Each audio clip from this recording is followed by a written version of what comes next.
नमस्कार मित्रांनो, आजच्या व्हिडिओमध्ये आपण पुणे जिल्ह्यातील जमिनीला कसा दर मिळत आहे याबद्दल जाणून घेणार आहोत। पुणे जिल्ह्यातील काही भागात जमीन मालकांना सोन्याचे दिवस आले असून महामार्गांमुळे काही तालुक्यातील जमिनींना एकरी कोटींचा दर मिळत आहे। मित्रांनो, व्हिडिओमध्ये पुढे जाण्याआधी आपण जर आपल्या चॅनलवर नवीन असाल तर चॅनलला सबस्क्राइब करायला विसरू नका। या आपल्या चॅनलवर असेच अपडेट येत असतात, तेव्हा चॅनलला नक्की सबस्क्राइब करा आणि आपण आपल्या टेलिग्रामला लवकर जॉईन व्हा। त्या ठिकाणी अशी माहिती आपण टाकत असतो, त्याची लिंक ही डिस्क्रिप्शन मध्ये दिलेली आहे। मित्रांनो, आपल्याला माहित आहेच की शहरालगत किंवा एखाद्या प्रकल्पाच्या सभोवताली किंवा लगतची जमीन असते, त्या जमिनीला मिळणारा दर उच्चांकी असतो। प्रामुख्याने जे नवीन निर्माण होत असलेले प्रकल्प असतात त्या प्रकल्पांच्या ज्या काही जमिनींचे संपादन करण्यात येते किंवा ते प्रकल्प निर्माण झाल्यानंतर लागत असलेल्या जमिनींचे दर वाढतात, हे आपल्याला सगळ्यांना माहिती आहे। याच पार्श्वभूमीवर जर आपण विचार केला तर राज्यामध्ये केंद्र व राज्य सरकारच्या माध्यमातून विविध महामार्गांचे काम मोठ्या प्रमाणावर सुरू असून रस्त्यांचे जाळे निर्माण केले जात आहे।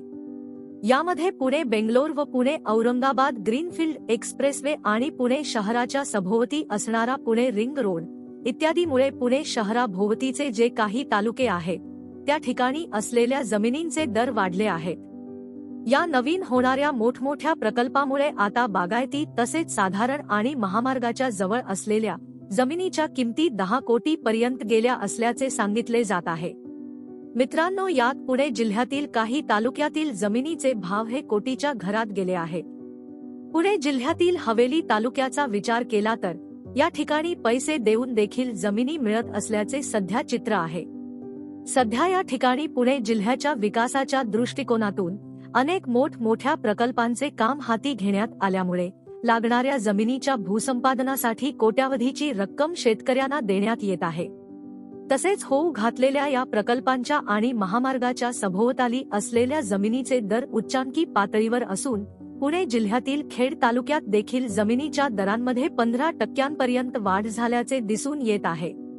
सध्या पुणे जिल्ह्यामध्ये मोठ्या महामार्गांचे काम सुरू असून या ठिकाणी असलेल्या जमिनीचे भाव दिवसेंदिवस वाढत आहेत।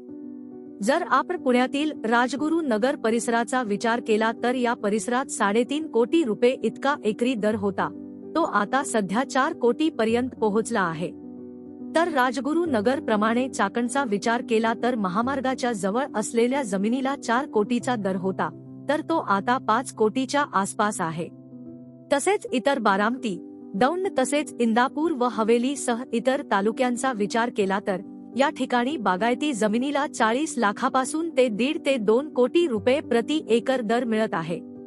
परंतु सर्वात उच्चांकी दर जर पाहिला तर तो हवेली तालुक्यातील जमिनीला मिळत असून या तालुक्यात तब्बल 10 कोटी पर्यंत प्रति एकर दर पोहोचला आहे।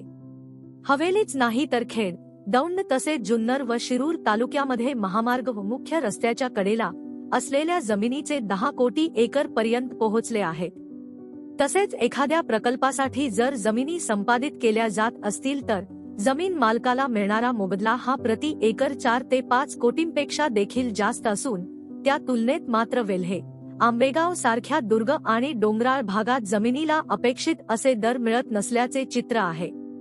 तर मित्रांनो, या व्हिडिओमध्ये एवढेच। व्हिडिओ आवडला असेल तर व्हिडिओला लाईक करा आणि चॅनलला सबस्क्राइब करायला विसरू नका। नक्की सबस्क्राइब करा। आपण परत भेटू एका नवीन अपडेट सोबत एका नवीन व्हिडिओ मध्ये। धन्यवाद।